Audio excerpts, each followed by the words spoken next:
Today on The State of Us, the American dream and warfare. Is America's kingdom vanishing?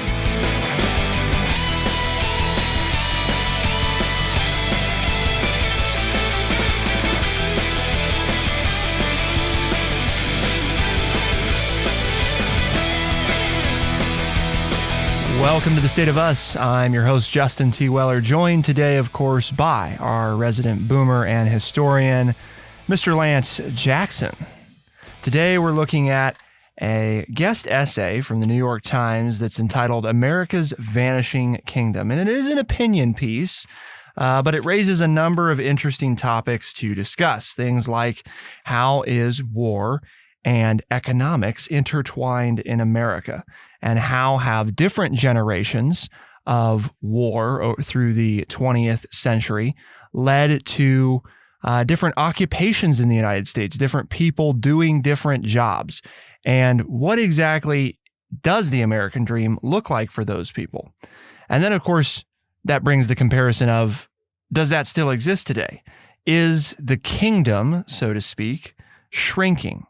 Do we have less responsibility on a world scale than we once did? So there's a lot of different things to talk about, Lance, but I'm sure you've got a word of the day for us, no? You know, this is a tough article because it made me think of a variety of different answers for each question that we discussed in the pre-show commentary. So don't get upset if I'm a little bit of a whiffler today. W-H-I-F-F-L-E-R. 2 syllables, so Justin's got a chance. It's a noun. It is a person who vacillates or shifts position frequently in an argument. Whiffler. And you know what I've always said about that, right? That I don't like that political movement back at the start of the 21st century where it said, oh, you can't go back and forth, you know, you're flip-flopping, da-da-da-da-da-da-da. It's like, well, can't you learn something new and then change your mind? No, you can't do that. If you have a belief, by God, you have to stick with it, even if the facts are facts are given to you that show you that you might want to reassess your thinking. That's a sign of weakness if you're a whiffler. So hopefully we'll make you all whiffle a little bit today and bring up some thoughts that maybe you haven't thought of when faced with some of the information in this essay about the American military industrial complex and its effect on U.S. government policy and social status in the country. Just for some context about the size of our military and the role that it plays, the U.S. military as spending in 2021 amounted to $801 billion, Lance, which is actually a slight reduction from 2020. The U.S. military burden decreased slightly from 3.7% of GDP in 2020 to 3.5% in 2021. This, and here's the thing that I think is amazing. This comprised 38% of the year's total military spending worldwide. Mm-hmm. So you add up all military spending worldwide, and the U.S. is responsible for 38% of all that spending. The U.S. spends the most on national defense compared to India, China, Russia, Saudi Arabia, United Kingdom, Japan, South Korea, Germany, France, and Japan combined. We are the police force for the world. Now, while we do spend more than any other country, it's definitely worth pointing out that our nominal GDP is also the largest globally at $20.49 trillion, according to the International. 2 syllables, so Justin's got a chance. It's a noun. It is a person who vacillates or shifts position frequently in an argument. Whiffler. And you know what I've always said about that, right? That I don't like that political movement back at the start of the 21st century where it said, oh, you can't go back and forth, you know, you're flip-flopping, da-da-da-da-da-da. It's like, well, can't you learn something new and then change your mind? No, you can't do that. If you have a belief, by God, you have to stick with it, even if the facts are facts are given to you that show you that you might want to reassess your thinking. That's a sign of weakness if you're a whiffler. So Hopefully we'll make you all whiffle a little bit today and bring up some thoughts that maybe you haven't thought of when faced with some of the information in this essay about the American military industrial complex and its effect on U.S. government policy and social status in the country. Just for some context about the size of our military and the role that it plays, the U.S. military as spending in 2021 amounted to $801 billion, Lance, which is actually a slight reduction from 2020. The U.S. military burden decreased slightly from 3.7% of GDP in 2020 to 3.5% in 2021. This, and here's the thing that I think is amazing. This comprised 38% of the year's total military spending worldwide. Mm-hmm. So you add up all military spending worldwide, and the U.S. is responsible for 38% of all that spending.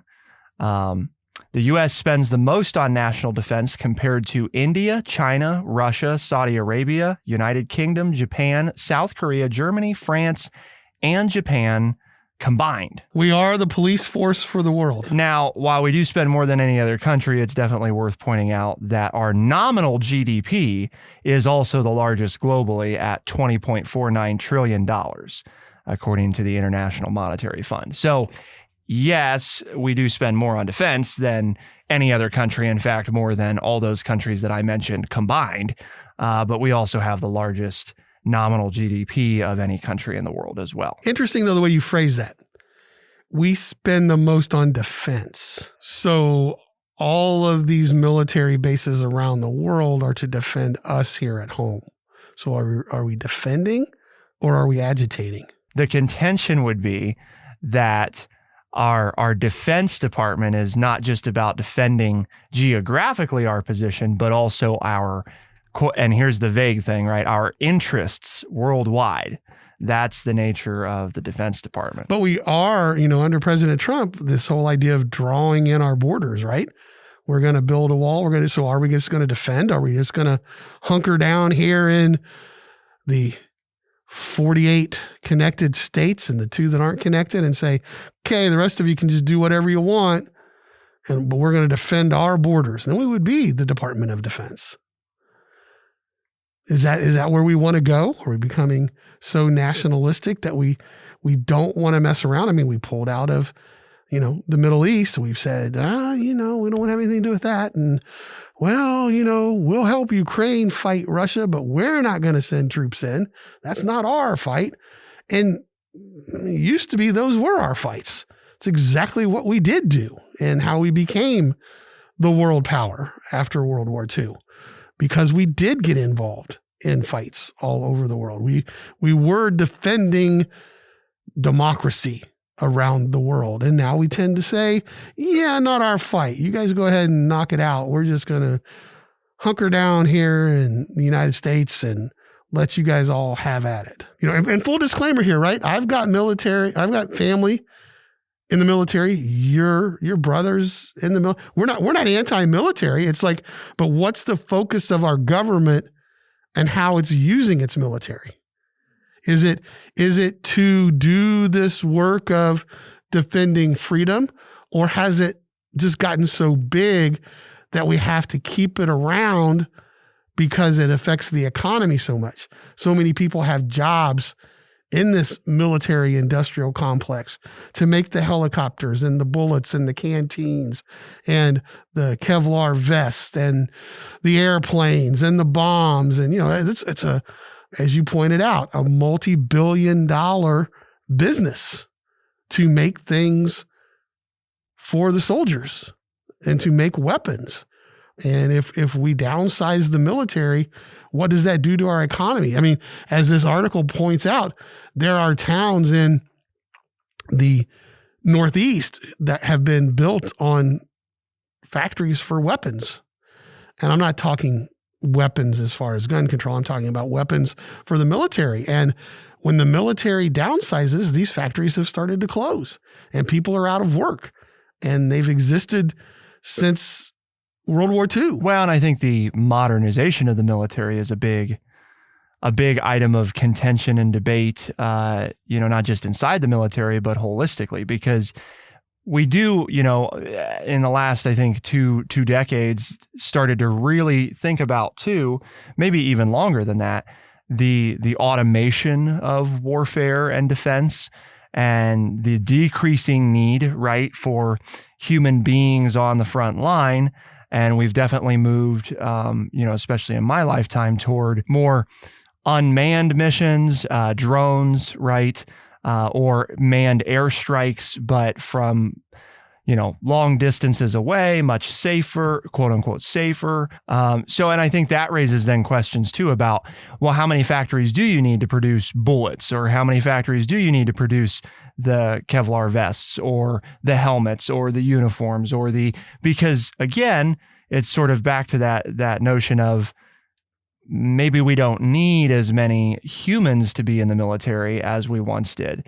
We're going to talk about that and see if we can get Lance to do some whiffling for us as a whiffler, but maybe not. Maybe he'll be very definitive in his thoughts. But I think it is tricky because it does raise those questions of it's so ingrained, the Department of Defense, Department of War, the military in the lives of Americans that it's a tricky thing for any of us to look at in a very objective light, regardless of our background or expertise, simply because it's just always been such a fixture of our country. So let's talk more about that. Keep it here on The State of Us, and we'll be right back.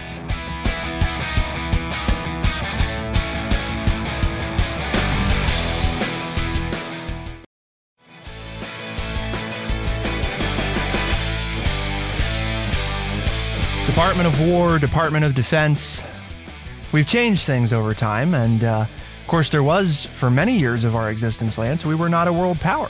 We weren't even correct one of the world's most important economies for a time. It was an upset victory that we became a nation at all.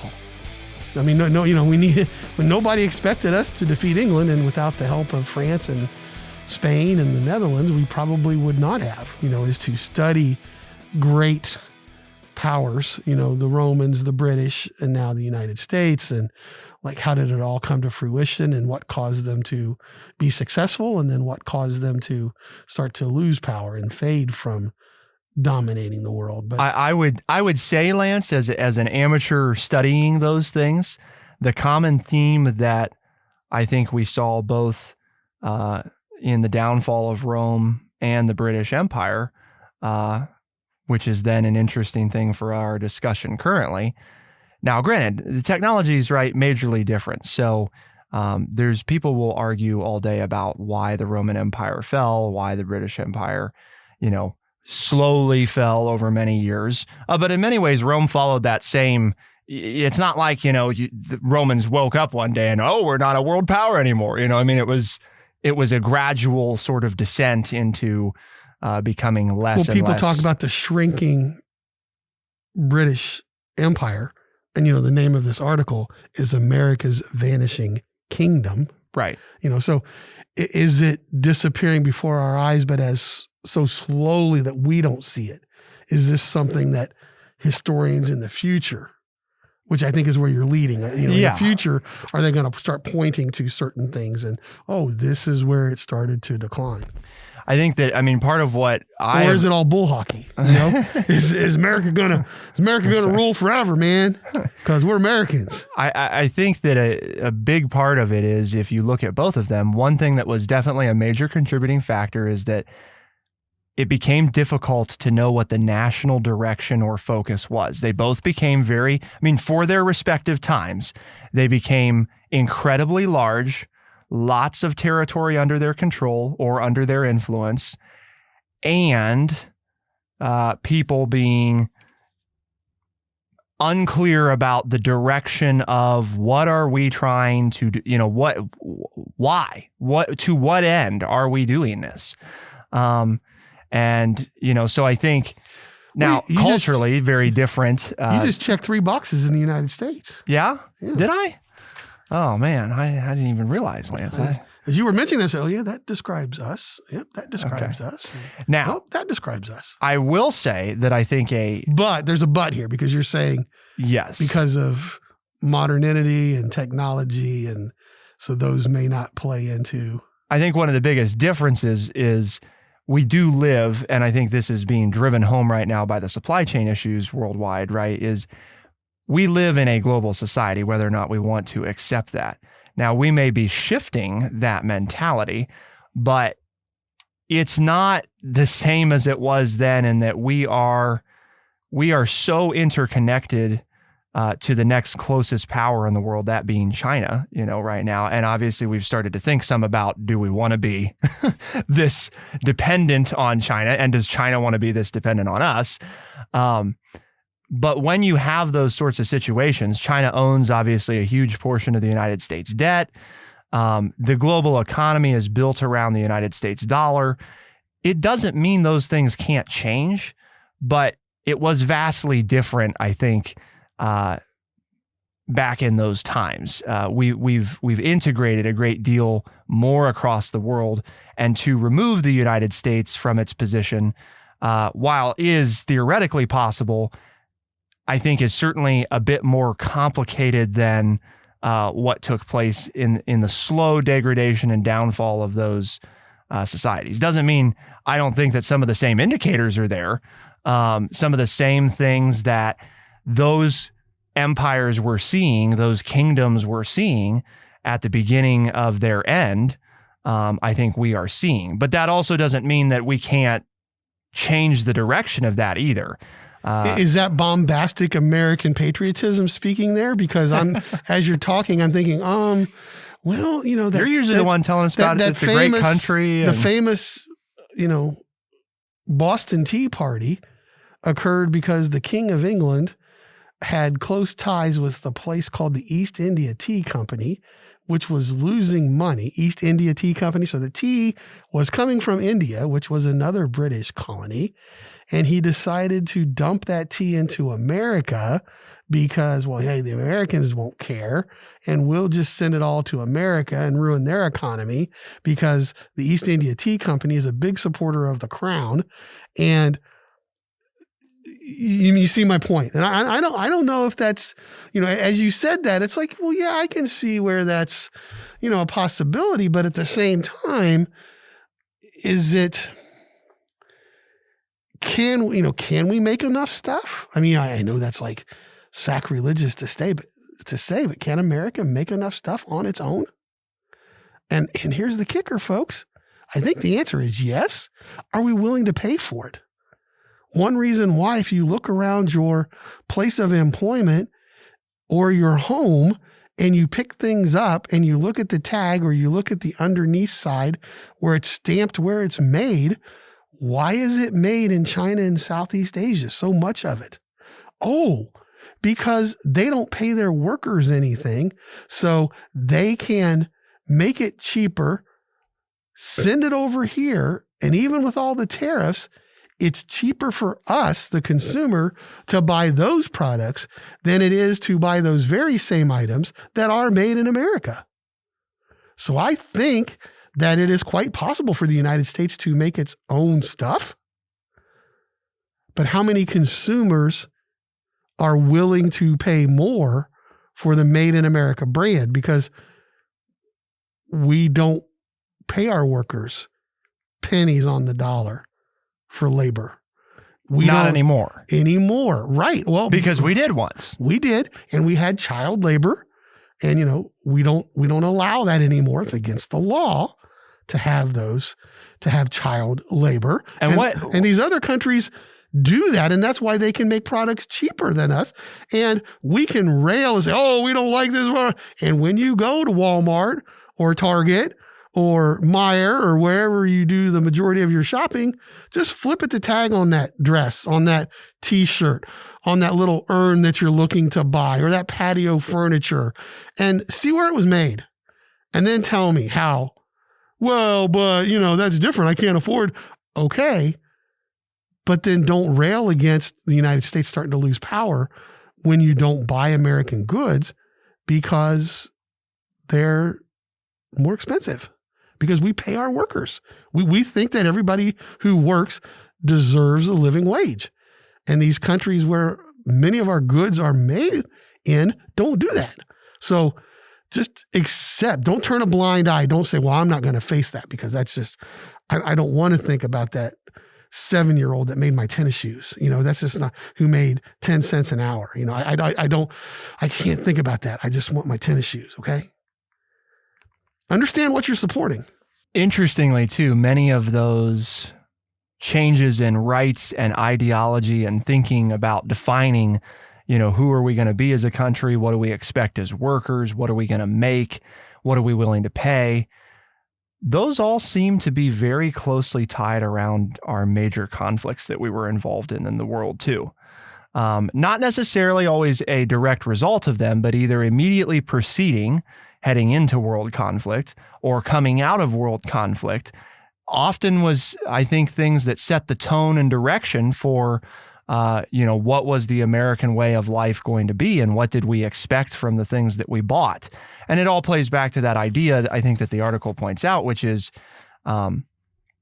we have been in conflict for a majority of our history, and our nation really doesn't know anything to the contrary. Now, that's not implying necessarily that it's inherently evil. I think, or it's a bad thing. It's just a fact. Right. It's just a reality of. I mean, the number of years we've been in existence and the number of years we've been fighting somewhere correlates into the majority of the time we've been fighting. We're getting ready to fight. We're preparing to defend ourselves. Yep. And as the article points out, we are in a perpetual state now of, heavy military spending. And part of that is because where's the next attack going to come from? Right? Part of it is that. The other part of it is the jobs, right?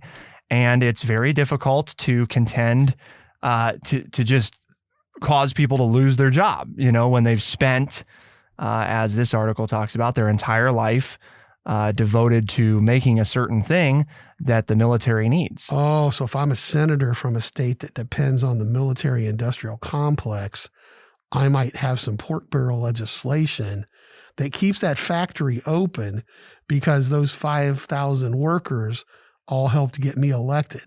And if I want to get reelected, then I don't make a decision based on whether we need this stuff or not, but the fact that I need to keep these people working.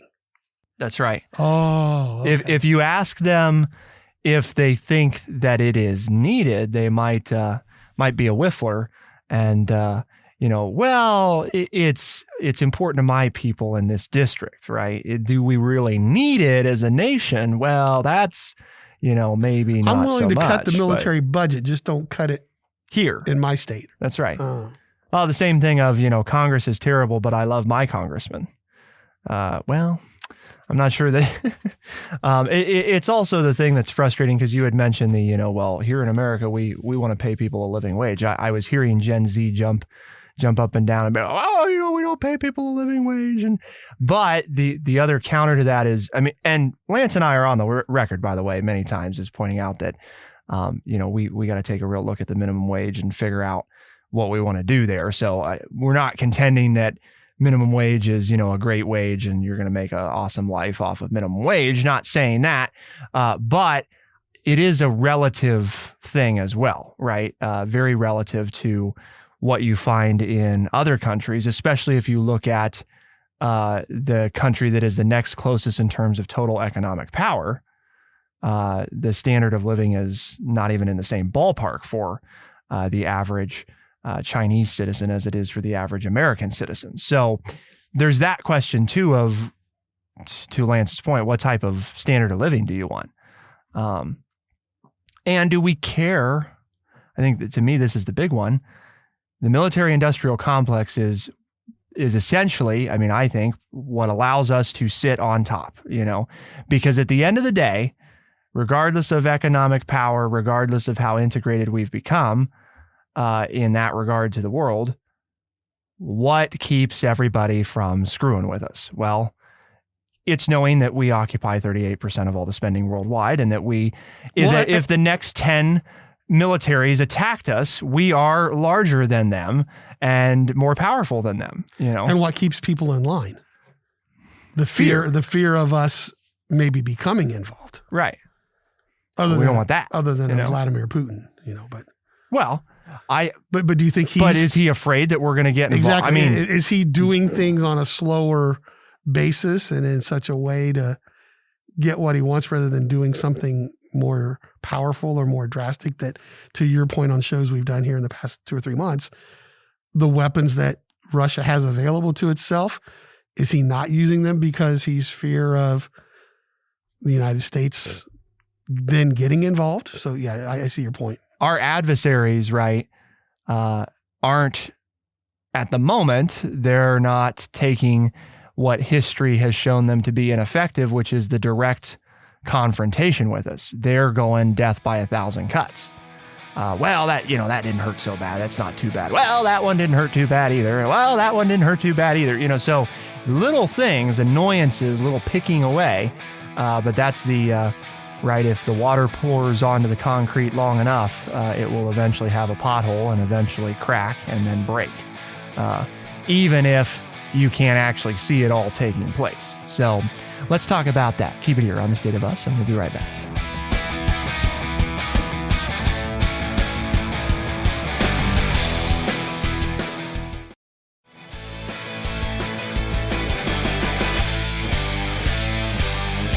That is always the way to freedom, isn't it?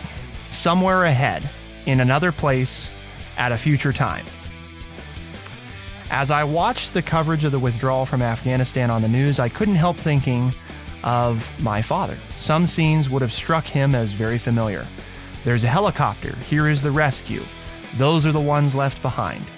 Many have said that Kabul is a replay of Saigon.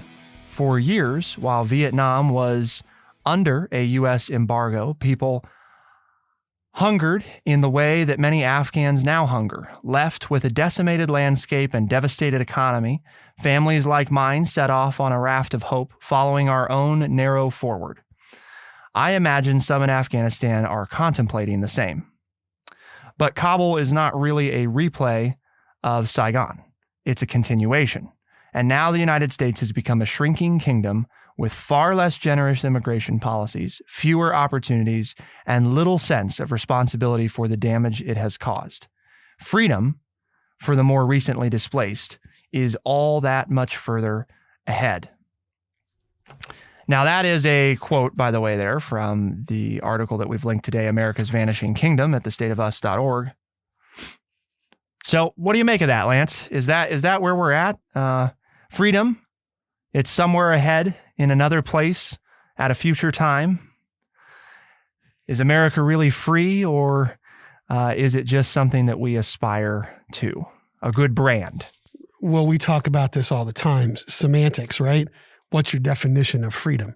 And I think if you ask 10 Americans, you'd get 10 different definitions. And you'd say, oh, no, we all agree on what freedom is. Do we? We have some Americans who say freedom should be that there aren't any guns that can shoot and kill me. And so my freedom is based on the fact that we do away with weapons. And then you have other people who cry, no, it is my Second Amendment right to own a gun. And that's freedom, that I can arm myself to the gills to protect myself against the evil people out there. So see, I just say that to just understand that when you say the word freedom, we're all like, yeah, we all want freedom. But if you try to pin people down onto what that means to them, I think you'd get multiple differing answers that can't coexist. So I think that statement hopefully gives one pause to think, to maybe look at things a little bit differently than we do. Because it is true, right? I mean, we do have less, we don't want immigrants in the United States. That is the common theme that the majority seems to be pushing. And you and I have discussed it multiple times. Well, is that one of the reasons why there's a job problem? There aren't enough people in America looking for a job to fill all the jobs that are available. Well, in the past, our history is, well, we're going to bring in people from outside. Go all the way back to colonial times. We didn't have enough people to build ships. So we went to the Scandinavian countries and recruited workers. Hey, come over here and we'll give you some land and you can help us build all the ships that we need to sell our goods across the seas to Europe. So, when we needed workers in World War II, we went across the border into Mexico and said, hey, please come and we'll offer you jobs and wages.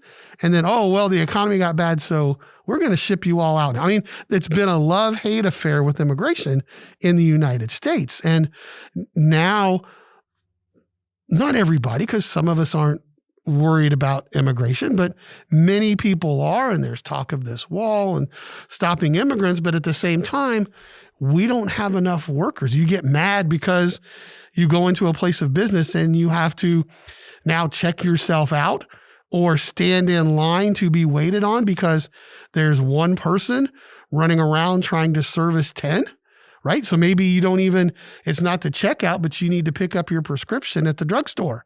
And there are 10 people waiting in line because the people that are also shopping in the drugstore all have to use the same register because the register at the pharmacy is the only one open because nobody's working the register because they can't find anybody to work, right? Or you go in to pick up something at your local convenience store while you get some gasoline, and there's one register open because there's only one employee in the store and 12 people waiting. Oh, but we can't have immigration. So, to this author's point, some of this, you can look at things and say, yeah, she has some valid points here, and what is happening to the influence and power of the United States? How many people are paying attention to us anymore in the ways they used to? How many people are quaking in their boots about what the United States is going to do? And that may be a good or a bad thing. I'm not judging, but I think it's a very easy, Blue. I think it's a very easy stance to defend. So something that I want to point out, because as you were talking, and it occurred to me that, Americans use the word freedom a lot today. Very popular word. In fact, historically, since we're aware of the mentions of the word freedom, so from about 1800 through today, it's never been used more than it is today, the word freedom. But there's another word that used to be used a lot more that has declined substantively in use, particularly in this country, and that word is liberty. Freedom is the power or right to act, speak, or think as one wants without hindrance or restraint. The absence of subjugation to foreign domination or despotic government. Now, if we look at liberty, it's the state of being free within society from oppressive restrictions that are imposed by authority on one's way of life, behavior, or political views. There is a difference. There is an important difference there. Liberty was in an all-time high use at the beginning of the 1800s. In 2019, it is standing at like 1/5 as commonly used as it was then. So I think the other thing is, you talked about, if we ask 10 Americans, what does freedom mean? I think if you ask 10 Americans today versus if you ask them in 1800, it'd be very different. Because the other thing I think is, while freedom has fluctuated historically in its use, actually decreasing substantively at the beginning of the 1900s and not really returning to prominence until the 1950s. Just an interesting... From 1850 through like 1945, the word freedom was at its all-time low in this country, while liberty has been on a steady decline ever since 1800. It's never really returned in prominence. But why is any of that relevant? Well, I think it speaks a lot to the branding of what we have done as a country. We've become, since the 1950s, very focused on freedom. That's what we have to talk about. But really, if you look at the founding of our nation, freedom wasn't largely, the primary thing being discussed. It was liberty. What do we want? We want liberty. And liberty is not the same thing as freedom. It is similar. But it is not the same. It's being free within a society from oppressive restrictions imposed by authority, where freedom itself is actually just the power to write, act, speak, and think as one wants without hindrance or restraint. There's no qualification there. It's just do whatever the hell you want whenever you want. And notice you didn't say government of an oppressive government. Correct. So then you have to define the word oppressive because, okay, well, the government says I can't do that. Okay, but is that oppressive? Is it despotic? Well, it's the whole give me liberty or give me death, right? They didn't say give me freedom or death. Right. They wanted liberty. So it wasn't, I don't want government, I don't want restraint. It's, I don't want oppressive restraint and government. And I think the reason I bring that up is because I think that's an important distinction that we don't think about right now. Everybody's, well, my freedoms are being, well, that's what government and society is restrictions on freedom, Which is why liberty was what we fought for. Right. We didn't fight for freedom from England. We fought for liberty, yes, our own personal liberties. Which is also why, by the way, the word freedom is not actually even mentioned in the Declaration of Independence. Liberty is. Liberty's brought up. But freedom is never actually enumerated as one of the things that we feel like we deserve. We wanted life, liberty, and the pursuit of happiness, right? Again, just interesting things to keep in mind when we talk about where are we in the world and what do we want and how and what is the purpose of our military industrial complex? Is it to keep us free, to keep us just? Do we not know? And I think, again, to the point... Is it just to create jobs, to keep the economy humming? And I think the answer is it's a combination of all those things, right? It's become so interwoven in our society that it is a necessary part of the economy currently. It is also what keeps us on top because people are afraid of the possibility of what could happen if they are against us and or they rely on us for protection. Powerful thing, fear. But then it also calls into question whether or not we're really living up to the ideals that we speak of. Very true. Do immigrants come to the United States because they want to be free or because they want to be safe? And is it one and the same? Or do they just want liberty? Because they have an oppressive government who is not letting them speak freely and is putting them in concentration camps for or in prison for speaking their mind. And they want to come somewhere where, hey, supposedly in the United States, you can speak your mind without harm coming to you. Because we've never taken action against people speaking their mind or... Well, we say we stand for it, we'll see whether or not. Good. When you're the winner, right, you get to write history. Right. And one of my favorite sayings is never, never, and it's never always. Right. Yeah. We have an ugly history of doing... There are exceptions. Of doing those things to people.